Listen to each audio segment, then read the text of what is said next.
ürək köçürülməsi son mərhələyə gəlib çatmış ürək çatışmazlığı olan xəstələrdə tətbiq olunur.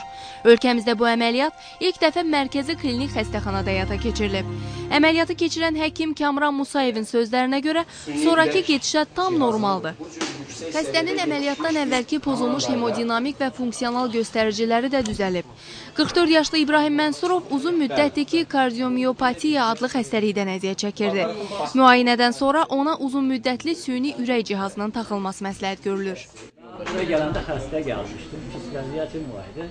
Doktora müraciət edirəm ki, doktor, vəziyyətim mənə baxır, daha öyle dərmanla idarə eləyəsi kimi deyək, dedi, operasiya lazım. Sağ olsun. Onun sayəsində ayaqdayım.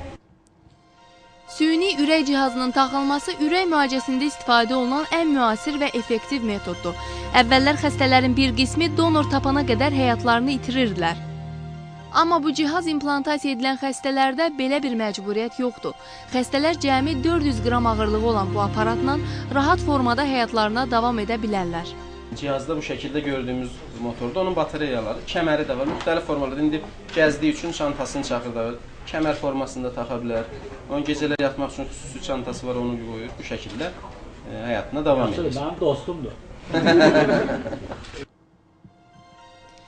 Ürək cərrahiyyəsinin zirvələrindən biri olan süni ürək köçürülməsi əməliyyatı kifayət qədər kompleks bir əməliyyatdır. Bu əməliyyat ilk dəfə Böyük Britaniyada həyata keçirilib və hazırda müxtəlif yaşda insanlarda tətbiq olunur. Bugünədək süni ürək cihazı taxılmış ən gənc xəstənin 5 yaşı var. Qeyd etmək lazımdır ki, bu əməliyyat üçün yüksək ixtisaslı kadrlar və texnoloji avadanlıqlar tələb olunur.